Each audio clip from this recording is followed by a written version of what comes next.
Vamos a orar. Padre Santo, te damos gracias, te alabamos, porque tú estás presente aquí. Te damos gracias porque Cristo prometió que donde hay 2 o 3 reunidos en su nombre, está en medio de ellos. En este momento que vamos a abrir tu palabra, te rogamos que nos presidas, que inspires lo que tenemos que decir, lo que tenemos que pensar, y también que tu palabra penetre hasta encontrar nuestras preferencias, nuestros deseos, para que todo nuestro ser se rinda a ti, como hemos cantado al principio. Nos rendimos a ti. Nos rendimos nuestros deseos, nuestros pensamientos, nuestras preferencias. Rendimos todo lo que somos a ti. Te reconocemos y proclamamos que tú eres el Señor. Bendito seas. En el nombre del Señor Jesús. Amén.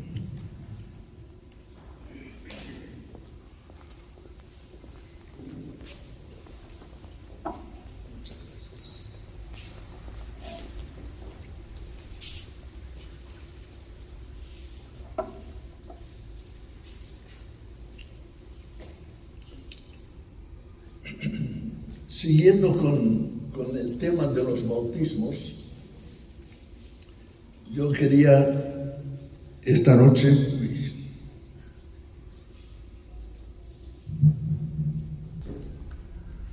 que habláramos de otro bautismo y decirles que en la Biblia para los cristianos se nombran 7 bautismos. El que hemos celebrado el domingo, que es bautismo en agua, para los creyentes, es, diríamos, el último bautismo que se nombra y que se desarrolla en la vida del creyente. Pero no vamos a hablar de los 7, por supuesto. Quiero que pensemos en el bautismo del Señor Jesucristo. Vamos a leer en Juan 1:31, pero antes de eso vamos a pensar en quién bautizó al Señor Jesús. Lo bautizó Juan el Bautista. ¿Y quién es Juan el Bautista? Vamos a leer Mateo 11:11.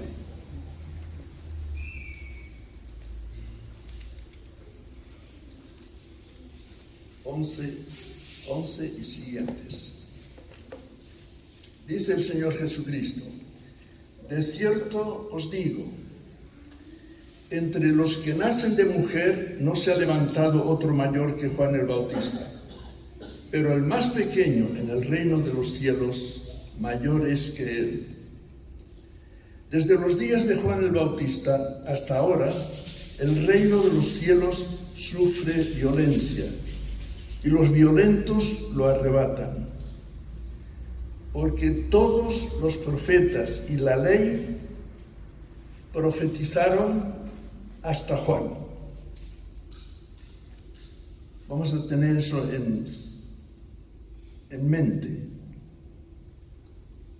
Juan es el último profeta del Antiguo Testamento. Todos tenemos la Biblia y todos sabemos que hay Antiguo Testamento y Nuevo Testamento, ¿no? También se puede llamar Antigua Alianza y Nueva Alianza. O también se puede llamar Antiguo Pacto y Nuevo Pacto. Bueno, Juan el Bautista es el último profeta del antiguo pacto. ¿Es esto importante? Sí, es importante. Yo quiero decir algo sobre eso, aunque no es lo más importante, pero hay dos pactos en la Biblia. El primer pacto se llama el pacto de la ley y está reflejado en Éxodo 24, del 5 en adelante, cuando Moisés y Aarón están con todo el pueblo de Israel, están con la palabra del Señor, con la ley, y entonces hacen un pacto.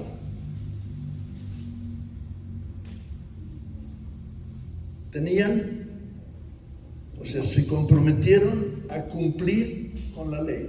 A ver, Éxodo 24, del 5 en adelante.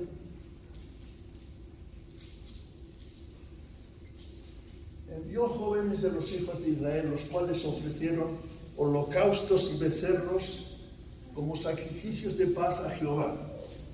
Todos los pactos se sellan con sangre, con un sacrificio. Perdón,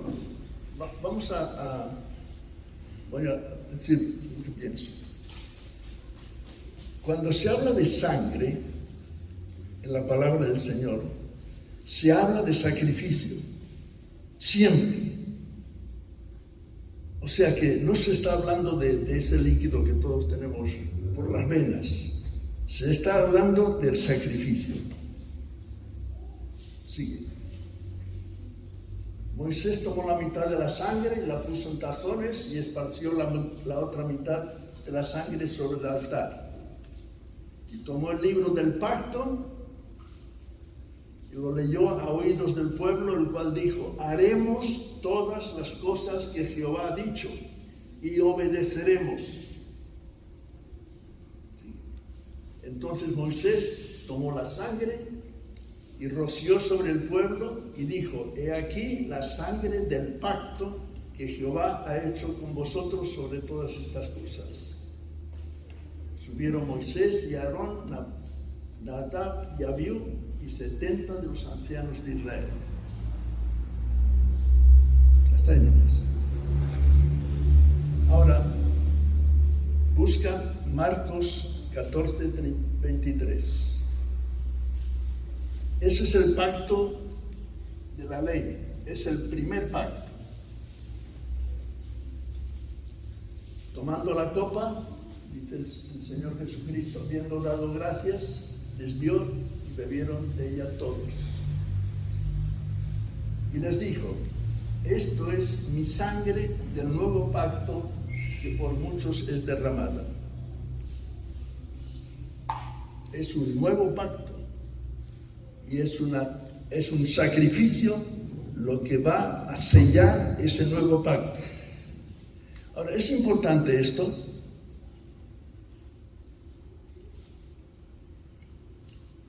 Me voy a atrever a aconsejar a los predicadores.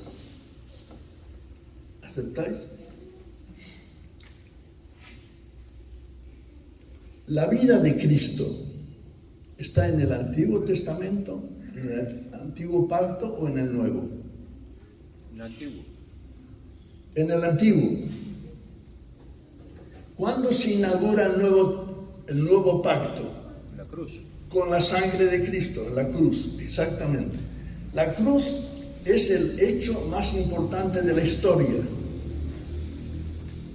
Es el momento culminante de la historia, la cruz. Y la cruz sella el nuevo pacto. Por lo tanto, todo lo que el Señor dijo, las parábolas, los dichos, todo lo que vivió el Señor Jesús pertenece al antiguo pacto. ¿Por qué digo que voy a aconsejar a los predicadores? Porque a veces tomamos un párrafo Evangelio y predicamos el Evangelio y no contiene la cruz de Cristo. Por lo tanto, no es un tema completo. Voy a poner como ejemplo el hijo pródigo. No hace falta leerlo, lo sabemos, ¿no? ¿Para qué pronunció el Señor el hijo pródigo? ¿Qué era su tema? ¿Qué era su objetivo? El gozo del Padre, el gozo de Dios por recibir al Hijo. ¿No? Lo dice en versículos, dice, para arrepentimiento. Todo el capítulo 15 de Lucas, el enfoque del Señor es enseñar sobre el arrepentimiento. Lo leemos si quieren. ¿Dónde está? En Lucas 15, ¿sí? Lucas 15.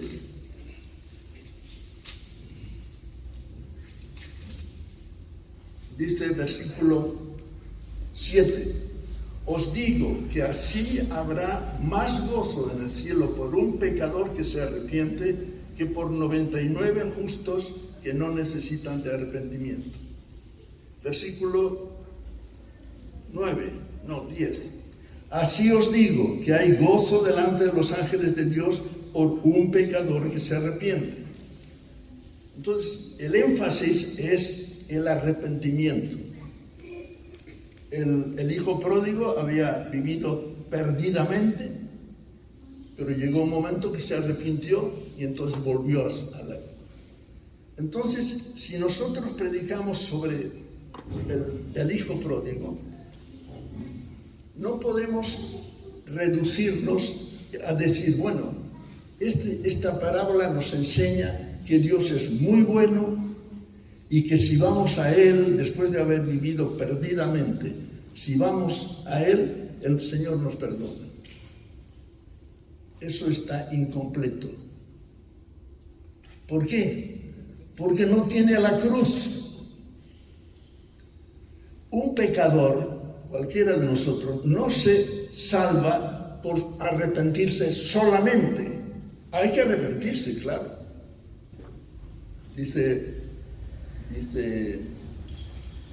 Hechos 20:21, arrepentimiento para con Dios y fe en el Señor Jesucristo. Ahí está completo. Ahí está completo. ¿Cuál es la esencia del Evangelio?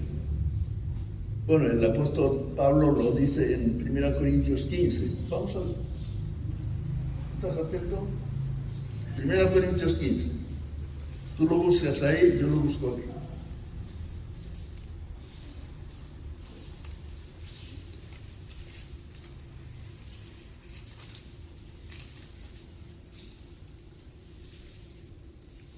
Además os declaro, hermanos, el Evangelio que os he predicado, el cual también recibisteis, en el cual también perseveráis. ¿Cuál es el Evangelio? Versículo 3. Porque primeramente os he enseñado lo que asimismo recibí, que Cristo murió por nuestros pecados conforme a las Escrituras, que fue sepultado y que resucitó al tercer día conforme a las Escrituras. Esa es la esencia del Evangelio. Si no predicamos que Cristo murió y derramó su sangre, no hemos predicado el Evangelio. Y a veces escuchamos a predicadores que hablan que Dios nos ama mucho, mucho, tanto nos ama que si vamos a Él, el Señor nos perdona. Eso no es el Evangelio. Sí que nos ama, claro, pero el amor del Señor no nos salva. El amor del Señor no nos salva. Es la cruz de Cristo que nos salva. Por lo tanto, tengamos cuidado cuando tomamos como base una porción, una parábola de los evangelios antes de la cruz, porque ¿qué hay que hacer con la parábola, por ejemplo, del hijo pródigo?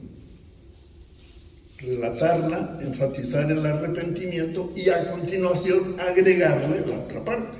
Si no le agregamos la otra parte, que es la cruz de Cristo, no hemos predicado el Evangelio. Tengamos cuidado con eso. Bueno, basta. El bautismo de Jesús. A ver, vamos a leer Juan 1:31, Lucas 3:21, 22. ¿Sí? Juan el Bautista dice: yo no lo conocía, mas para que fuese manifestado a Israel, por eso vine yo bautizando con agua. El Señor se bautizó para manifestarse a Israel. A ver el otro texto. Lucas 3:21, 22. Aconteció que cuando todo el pueblo se bautizaba, también Jesús fue bautizado, y orando el cielo se abrió, y descendió el Espíritu Santo sobre él en forma corporal, como paloma, y vino una voz del cielo que decía: tú eres mi Hijo amado, en ti tengo complacencia.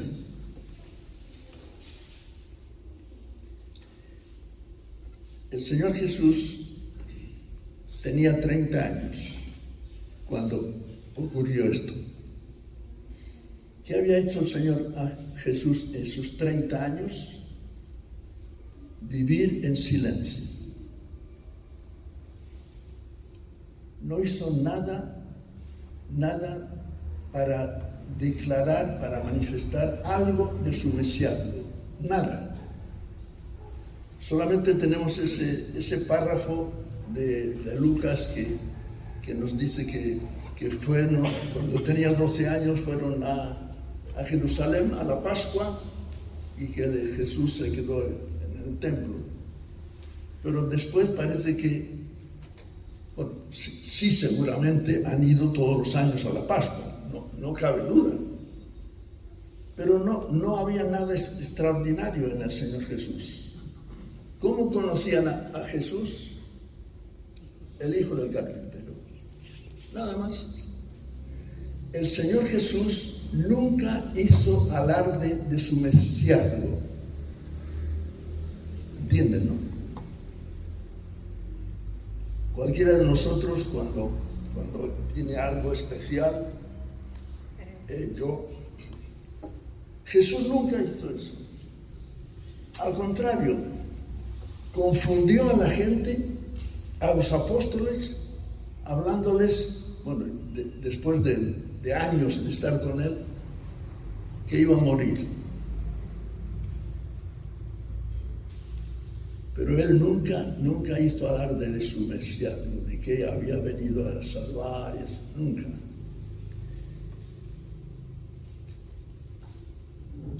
En realidad, el Señor Jesús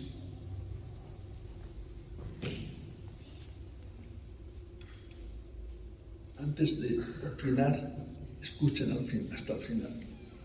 El Señor Jesús era simplemente un hombre. Simplemente un hombre. Algunos van a decir: no, pero era el Hijo de Dios. Mire, la frase de él, del Señor Jesús, diciendo el Hijo del Hombre, está casi 100 veces en los Evangelios. La frase Hijo de Dios, 3 o 4 veces en un Evangelio, 2 o 3 veces en otro Evangelio. Él era, claro que era un título mesiánico, es verdad. Según Daniel, es un título mesiánico. Pero el Señor lo tomó para sí, y ese título no revelaba que Él fuera la gran cosa. Más bien era el Hijo del Hombre, simplemente.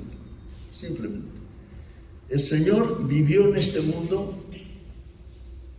Bueno, cuando pensamos en el Señor, por supuesto, nuestra mente calcula lo excelso, lo santo, lo bueno, lo maravilloso que era. porque conocemos el final. Conocemos que Dios lo exaltó hasta lo sumo y le dio un nombre que es sobre todo nombre. Por eso. Pero si nosotros nos quedamos solamente con la primera parte, ¿qué dice la primera parte?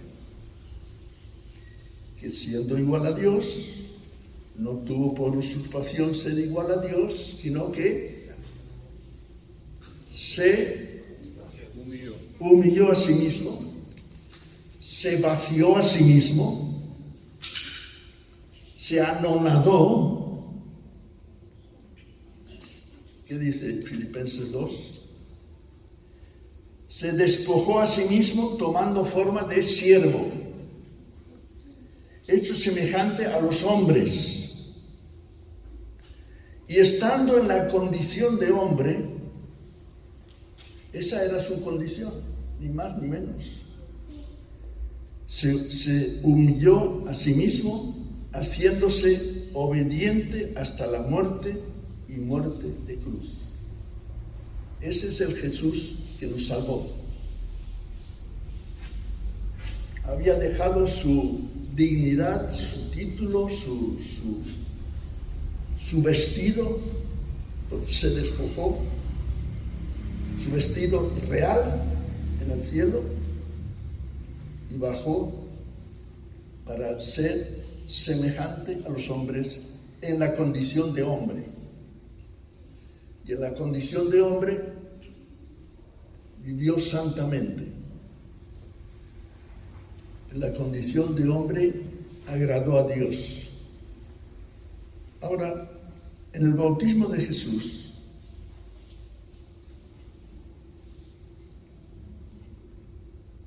en Lucas 3 que hemos leído,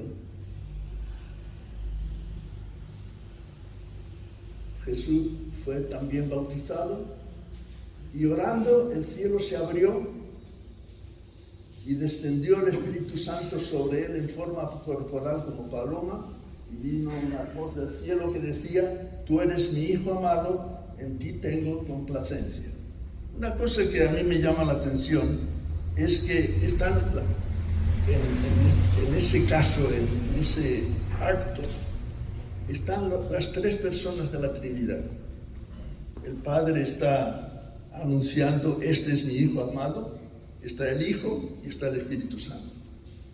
Y si leemos la Biblia con detenimiento, vamos a ver que muchas veces, cuando se trata del plan de la salvación, las tres personas están presentes, están activas. No es que el Padre mandó al Hijo y le dijo: bueno, arréglate, salva a la gente si puedes. No. Dios estaba en Cristo reconciliando el mundo consigo mismo. Así dicen. Dios Padre estaba ahí. Me gusta pensar eso. Ahora, el Señor Jesús necesitaba el Espíritu Santo.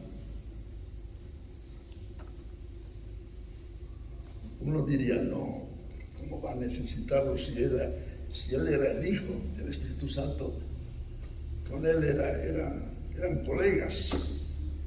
Como hombre, sí. Justamente había venido como hombre, y como hombre necesitaba la unción del Espíritu Santo. ¿Para qué? Para el trabajo que iba a hacer. Y eso nos llama a nosotros. Cualquier trabajo que hagamos para Dios, necesitamos la unción del Espíritu Santo. El Señor fue muy consciente de eso. No repitió muchas cosas, pero, por ejemplo, a continuación dice que fue Lucas, a continuación dice que fue, bien, sigue, que sigue a ese texto, sigue.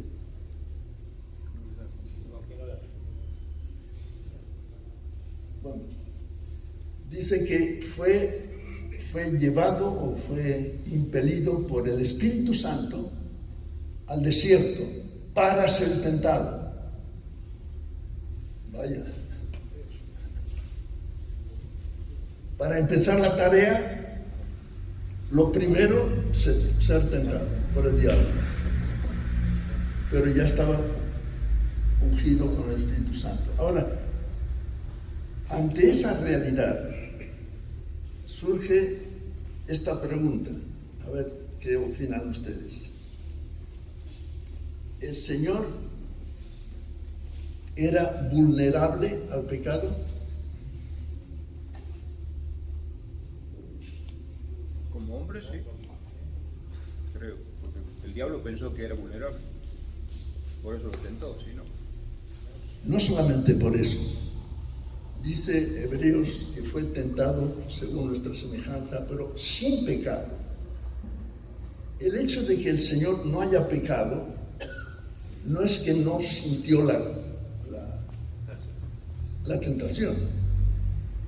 La sintió como nosotros la sentimos. Pero Él tenía un cometido que cumplir, y era llegar a la cruz. Y para llegar a la cruz tuvo que soportar muchas tentaciones del diablo. ¿Cuál era el propósito del diablo? Que no llegara a la cruz. Tenía que ser sin mancha. Sin mancha, perfecto. Tenía que ser un cordero perfecto, sin ninguna mancha. Pero el Señor no era un ángel que volaba sobre las tentaciones, no. Él sufrió la tentación. En el desierto y después muchas veces. Fue tentado en todo según nuestra semejanza, pero no pecó. Por eso puede compadecerse de nosotros y socorrernos. Por eso dice Hebreos, por eso. Porque si el Señor no hubiera sido como era, o sea, si no hubiera, siendo vulnerable, no hubiera vencido al diablo, hubiera rechazado la tentación y no haber caído, entonces uno diría, bueno, así cualquiera resiste la tentación, si es invulnerable, no tiene gracia.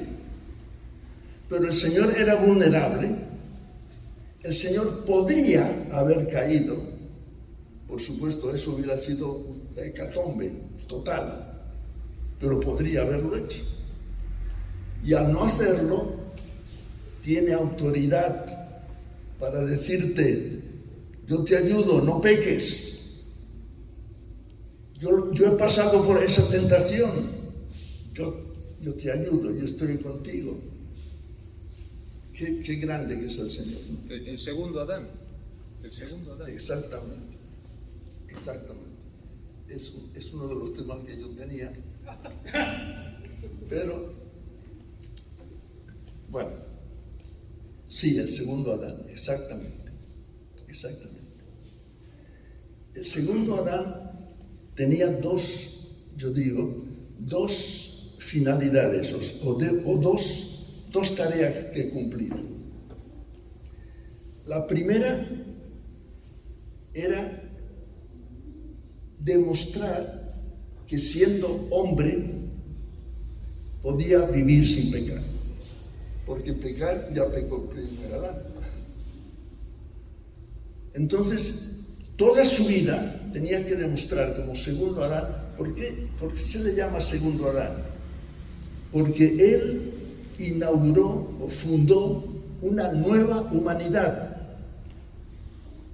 El Señor Jesús formó un pueblo que se puede llamar nueva humanidad.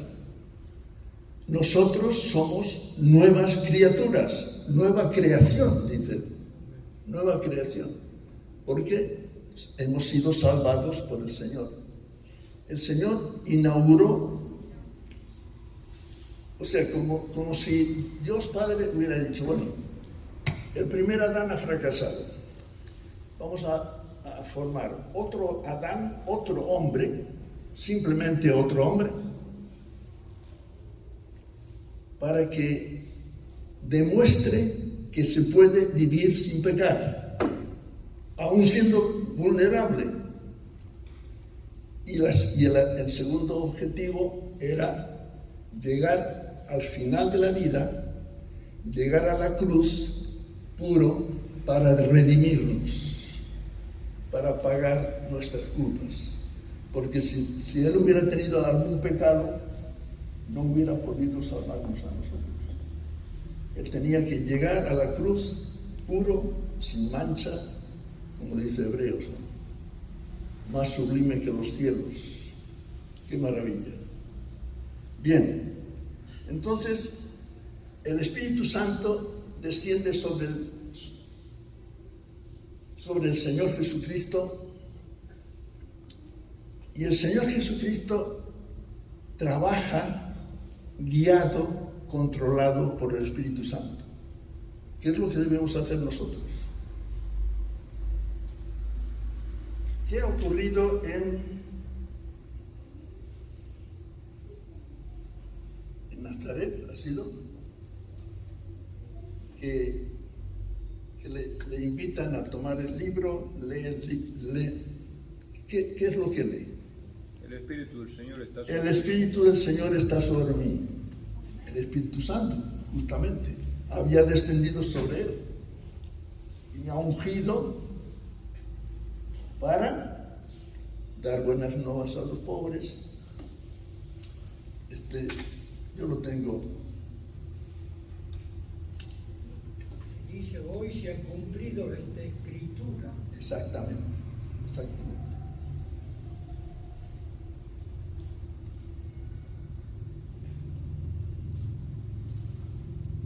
Además de ese acto, que no es un acto salvador, tengámoslo presente, es una tarea del Señor mientras estuvo en este mundo, mostrando que Él era perfecto y que era el cumplimiento de las Escrituras, sí, pero no salvaba. En Nazaret, por decir eso, no salvaba. No era, porque sin la cruz no hay salvación. Convenzámonos, estemos claros eso. Otra cosa que hizo por el Espíritu Santo es sacar fuera demonios. ¿Os acordáis? Dijo el Señor, si yo por el poder del Espíritu Santo echo fuera demonios, así que su poder dependía de la presencia del Espíritu Santo en él, como nosotros. Tenemos que aceptar que el Señor vivió de una manera que nosotros podemos vivir. ¿Tenemos el Espíritu Santo? Sí. ¿Cuándo lo recibimos? Cuando creemos. Cuando creemos, cuidado.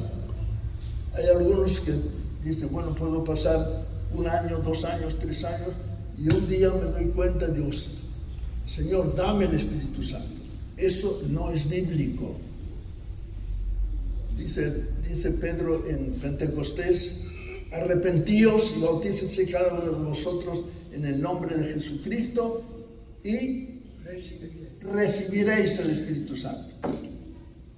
Inmediatamente tenemos la unción del Espíritu Santo. Por lo tanto, voy a decir algo. Me parece que muchas veces nos menospreciamos, nos reducimos a nosotros mismos como creyentes. Y oramos, por ejemplo, Señor, estoy fallando mucho, Señor. Tenemos un tono de derrota. Y eso no es lo correcto. Recibiréis poder. No es bíblico tampoco. Si un hermano en un momento dado, como ha ocurrido yo también, ha caído, ha cedido, ha perdido una batalla. El mecanismo, la acción inmediata es ir al Señor y pedirle perdón, y otra vez está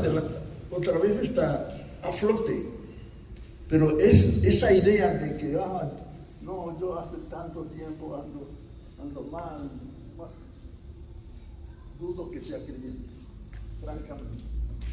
Dudo que sea creyente, ¿me escuchan? Porque el creyente no puede vivir permanentemente agobiado, vencido, no puede ser. Porque tiene el Espíritu Santo. No vencido, dice Pablo. Caídos, pero no vencidos. Entonces, tengámoslo presente. El Señor Jesús fue ungido con el Espíritu Santo y esa unción le sirvió para vivir santamente, para echar fuera demonios, para hacer valer que Él era el cumplimiento de las Escrituras. Él cumplía las Escrituras. Ahora, la otra cosa que ocurre en el bautismo es que hay una voz del cielo, se abren los cielos, desciende el Espíritu Santo, se posa sobre Jesús y se escucha una voz que dice: este es mi Hijo amado, en quien tengo complacencia.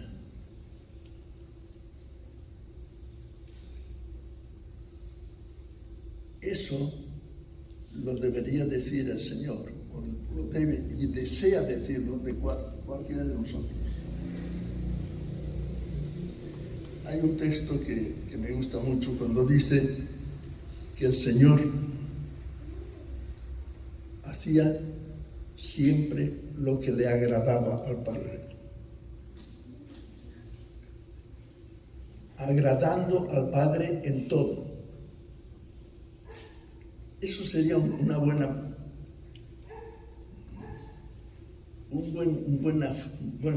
frase o buena meta para nosotros. Señor, quiero agradarte en todo. Si lo lleváramos a cabo, si lleváramos hasta las últimas consecuencias eso, ¿cómo cambiaría nuestra vida, no? Esto que voy a hacer, sea lo que sea el trabajo, por ejemplo el trabajo. Señor, voy a trabajar en ¿esto te agrada? Voy a estudiar, ¿esto te agrada? Señor, te metes en todo lo que hago. Exactamente, eso es lo que quiere el Señor, que hagamos lo que a Él le agrada. ¿Por qué? Porque es caprichoso, porque es lo mejor que nos puede ocurrir. Hacer lo que a Él le agrada. Y me llama la atención que el Señor Jesús recibió esa aprobación del Padre en el bautismo, ¿no? Cuando la voz del Padre se oyó: este es mi Hijo amado. Ahora, ¿qué estaba aprobando el Padre en ese momento? Pues voy a decir lo que yo pienso. Yo creo que estaba aprobando a su Hijo sus 30 años de silencio. Has estado 30 años de silencio, yo te apruebo. Estoy complacido contigo. Pero después hay, ya terminando el ministerio, hay otra vez, se va el Señor Jesús con los 3 apóstoles al monte de la transfiguración, que se llama. Y ahí otra vez el Padre dice: este es mi Hijo amado, en quien tengo complacencia, y añade: a Él oíd. Notemos que en este segundo en esta segunda aprobación del Señor, están presentes Moisés y Elías. Diríamos, está presente todo el Antiguo Testamento. Está presente todas las profecías del Señor, todas, representados en la ley y los profetas. Pero en ese momento el Padre está diciendo, ahora Moisés y Elías pierden autoridad, pierden vigencia, porque está mi hijo. Ahora hay que oír a mi hijo. Ahora hay que atender qué dice mi hijo. Porque el Señor Jesús, entre otras muchas cosas, es el cumplimiento de todo el Antiguo Testamento. Todo lo que él hizo era según las Escrituras. Todo estaba anunciado y el Señor cumplió exactamente todas las profecías. Y bueno, y Hebreos, ¿qué dice Hebreos? Dios, habiendo hablado muchas veces en otro tiempo a nuestros padres por los profetas, ahora nos habla por el Hijo. ¿Son importantes las escrituras del Antiguo Testamento? Por supuesto que son importantes. Pero Jesús es el cumplimiento de todo el pacto antiguo. Todo lo que en el Antiguo Testamento se decía, lo ha cumplido el Señor. Por eso, desde la cruz de Cristo, entra en un nuevo pacto, no sé llamarlo de otra manera. Y es porque el Señor ha sido aprobado por Dios como cumplidor de todo lo que dice el antiguo pacto. Ahora, yo he encontrado, me parece a mí, otra vez que el Señor aprueba a su Hijo. No con estas mismas palabras. Está en Hechos, creo que está.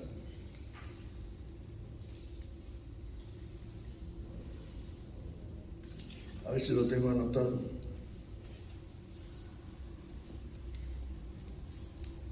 Hechos 17:31. Es un texto muy sugestivo. Dice, por cuanto ha establecido un día, perdón, voy a leer el 30 también. ¿Lo tienes tú? El 30. Pero Dios, habiendo pasado por alto los tiempos de esta ignorancia, ahora manda a todos los hombres en todo lugar que se arrepientan. Basta de contemplaciones. Ahora hay una orden del Señor, que se arrepientan. ¿Y por qué? Por cuanto ha establecido un día en el cual juzgará al mundo con justicia por aquel varón. ¿Quién es ese varón? Jesús. Ese varón que designó, dando fe a todos con haberle levantado de los muertos. Yo entiendo que, porque leyendo detenidamente, nos damos cuenta que la resurrección del Señor fue obra del Padre. Jesús no se resucitó a sí mismo. Dios lo resucitó. Siempre dice lo mismo. Dios resucitó a su Hijo. Entonces, la resurrección, a mi juicio, según este texto, la resurrección es cuando dice dando fe a todos, con haberlo resucitado de los muertos, dando la garantía, El aval. ¿Cómo El fue? aval. Dando el aval de esa persona, de ese varón que designó, el aval de la aprobación de ese personaje, de ese varón, es que lo levantó de los muertos. O sea que toda la obra de la redención depende de la cruz de Cristo. Pero Dios Padre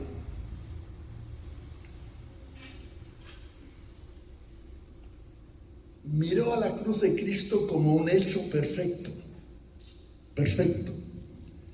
Y entonces resucitó a Cristo para demostrar que esa muerte era correcta y definitiva para todos. El Padre dio fe con haberlo resucitado de los muertos. Con una sola ofrenda, dice, hizo perfecto para siempre. Y tengo que terminar, ¿no? Bueno, de todo esto, nosotros hemos sido bautizados también en agua. Pero antes de eso hemos sido bautizados con el Espíritu Santo. Y a veces nos olvidamos de eso. Y antes hemos sido bautizados en el cuerpo de Cristo, que es otra verdad que por ahí está medio diluida. Pero dice la Biblia que el Señor, el Espíritu Santo, nos bautizó en el cuerpo. O sea que tú hayas entrado y yo hayamos entrado a formar parte del pueblo de Dios, me refiero a la Iglesia como un cuerpo mundial, universal. Que el Señor nos haya unido a ese cuerpo, lo ha hecho bautizándonos con el Espíritu Santo.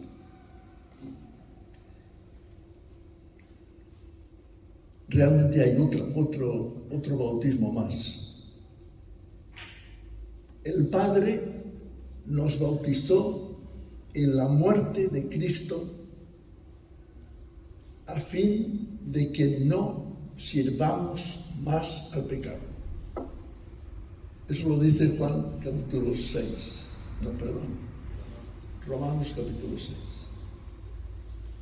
Y eso es muy serio, muy serio. El Señor nos ha dado la capacidad de vencer al diablo y de vencer al pecado. Un creyente no es un esclavo del pecado, así dice Romanos 6. No, ya nos hemos emancipado, el Señor nos emancipó, porque nosotros hemos sido bautizados en la muerte de Cristo, la muerte al pecado, dice el texto. La muerte al pecado. Nosotros nos hemos unido con Él y hemos muerto al pecado. Por lo tanto, el pecado no tiene más poder, más autoridad sobre nosotros. Gálatas 2:20. Sí, con Cristo estoy juntamente crucificado, pero en Romanos 6 está más claro que hemos sido bautizados en la muerte de Cristo al pecado. Y que no somos más esclavos del pecado. Por lo tanto, como dije al principio, no vengamos, compadeciéndonos de nosotros mismos, pobrecito de mí, que otra vez caí en pecado y que ando mal. Eso no es normal en un creyente. Un creyente tiene que vivir la victoria de Cristo sobre el pecado. Cuando Cristo murió el pecado, o sea, el pecado perdió su poder, porque Jesús, la muerte de Cristo, porque dice Isaías, Jehová cargó en él el pecado de todos nosotros. Cuando él murió el pecado también. Y cuando yo soy bautizado en la muerte de Cristo, entonces muero al pecado también. Por lo tanto, ya el pecado no tiene autoridad sobre mí. ¿Y qué pasa cuando caigo en pecado? Bueno, puedo caer en pecado, tristemente es así, a veces, pero no soy esclavo del pecado, ¿eh? Ahí está la diferencia. Un inconverso es esclavo del pecado, yo no soy esclavo del pecado. Un inconverso, cuando se convierte, el pecado que lo dominaba es abatido. El creyente, cuando peca, pide perdón a su Padre, que lo sabe, que lo entiende, porque estamos cobijados por la muerte de Cristo. Cristo es el Señor y Él es el vencedor del pecado. Él ha matado el pecado en la cruz y nosotros con Él. Así que, digamos, el Padre nos bautizó en la muerte de su Hijo. El Hijo nos bautizó con el Espíritu Santo. Y el Espíritu Santo nos bautizó en la Iglesia, en su cuerpo. Esos tres bautismos son anteriores al bautismo en agua. El bautismo en agua es, como decíamos el domingo, es una proclama de fe. Yo he creído, yo creo, pero todo eso ha ocurrido antes. No podemos enseñar que después de haberse convertido tiene que rogar, Señor, que reciba el Espíritu Santo. No, eso no es bíblico. Tampoco tiene que dar muchas vueltas para creer que es parte del cuerpo de la iglesia. Es automático. Claro que para la iglesia local hace falta el bautismo, también es bíblico, pero para la iglesia universal no hace falta el bautismo. Somos bautizados en el cuerpo por el Espíritu Santo. Y te pido, otro día más, voy a dejar que alguno de vosotros. Gracias por aguantarme. No, gracias a usted.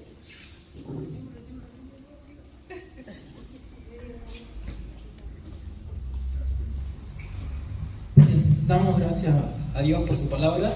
Vamos a ver los anuncios de esta semana, que son normales, los de siempre. Reunión de varones el viernes a las 9 de la noche, la reunión de adolescentes el sábado a las 3:30, la reunión de jóvenes el sábado a las 8 y el domingo la Santa Cena a las 9 y escuela dominical y horas felices a las 11 horas. Y bueno, como se dijo en esta reunión, también hay campamento de mujeres esta semana, así que estemos orando también por Noemí y por cada mujer que va. Que el hermano Daniel Pedraza no pudo llegar porque se lo rompió la moto. Espero que no vino. No, estuvo un problema y no pudo llegar. Quería que avisemos eso. Bueno, bien. Oramos entonces para terminar y también por lo que vamos a compartir. Señor, te damos gracias por esta reunión, por tu palabra primeramente, Señor, porque pudimos orar unos por otros. También, Señor, te pido, Señor, por cada actividad que hay este fin de semana, también por el campamento de mujeres, y que tú estés cuidando a cada una de las mujeres que va, Señor. Te pido también nuestra vuelta a casa, que nos estés cuidando, y también por lo que vamos a compartir, Señor. En tu nombre santo, amén.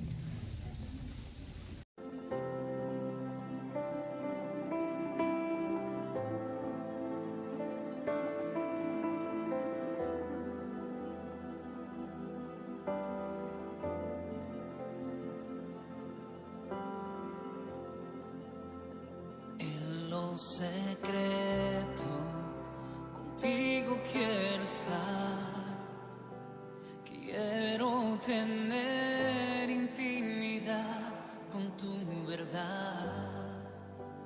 En lo secreto, allí en tu altar, puedes abrir mi corazón y trabajar. Restaura mi interior.